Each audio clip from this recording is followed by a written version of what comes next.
Hey, everybody. Okay, so my name is E. Jean Pemberton, and I am the founding owner of Enda's BOOKtique bookstore, which is a black-owned bookstore here in Dallas, Duncanville, Texas.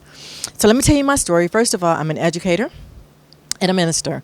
So my heart and passion is always to help our people to become better people.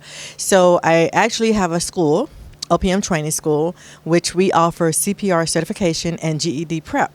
And that started through prison ministry. When I was as a chaplain going into the prisons, a lot of the inmates did not have their GED or high school diploma. So that's where the school was launched to assist men and women who were incarcerated to get their GED. From that, I launched the school, and I realized that a lot of people of color, African American people, black people, did not know our history from our perspective.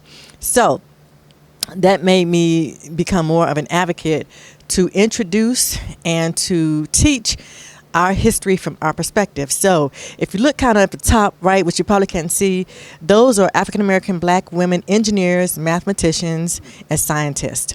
So because we get the traditional conversations of our black leaders, but a lot of people don't know we were inventors. We are inventors, right? We are medical, we're doctors. So throughout this whole store is just a historical piece about our contributions, not just here in the United States, but all over the world.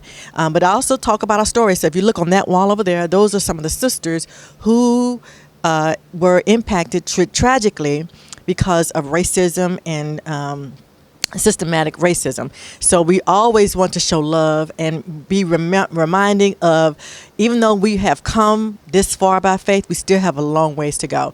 So you'll see just a lot of the history from gospel to scientists, all religions. And yes, I'm a Christian, but hey, let me tell you something. I'm black, I'm African American, so I got my brothers here because this is important for us to know some of our incredible leaders.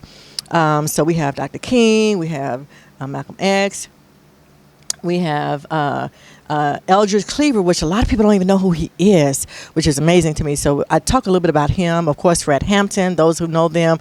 But we have some of our African American leaders who more people are familiar with. But not just that, we also talk about economics. We have to have conversations about economic development, okay?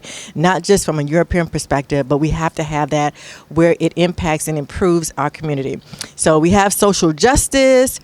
We talk about a lot of different things here at Enda's BOOKtique bookstore. But at the end of the day, my number one passion is not just to talk about their stories, but I believe all of us have a story. So if you're watching me today, I want you to think about how you could put your story in a book, so you could put it in my bookstore, so that your story can be read today, tomorrow, and down the road, because somebody needs to hear your story about your experiences so they can know that there's someone just like them that went through something similar to what they went through and how they can overcome those obstacles and be successful. So I'm looking forward to you putting your book in my bookstore. God bless. How can we? One of the things is we have free little libraries. So when you walked, you saw a little library thing. That is out front. And what that is, people can come and donate books, or they can take a book and read it for free. Cost them nothing. We also have a summer reading program for young people and teenagers. And so right now we're asking people to donate like gift cards and different things and toys just to celebrate our young readers. So we're going to kick that off June the 1st, and it's going to go through the month of June and July, celebrating our young readers, because readers are leaders. So that's how you can do that. Donate books. We take books, and also toys and gifts for children, because that's one of our emphasis. So I have a bookstore. My sister has a children's bookstore, and then I have another sister who has a bookstore as well. So we work in collaborative together to serve our community as a whole. You cannot have too many African American black-owned bookstores. The wonderful thing about our bookstore is we do report. I am a part of ABA, American Booksellers Association. I'm also on the board for our regional, which is Mountain Plains Independent Bookstores Sellers Association as well. So we're trying to get more black-owned bookstores on the map. That's the goal. That's why now, not just me, but two of my other sisters, of the four of us, we own bookstores now. So the goal is to get as many out there as possible that can tell our stories.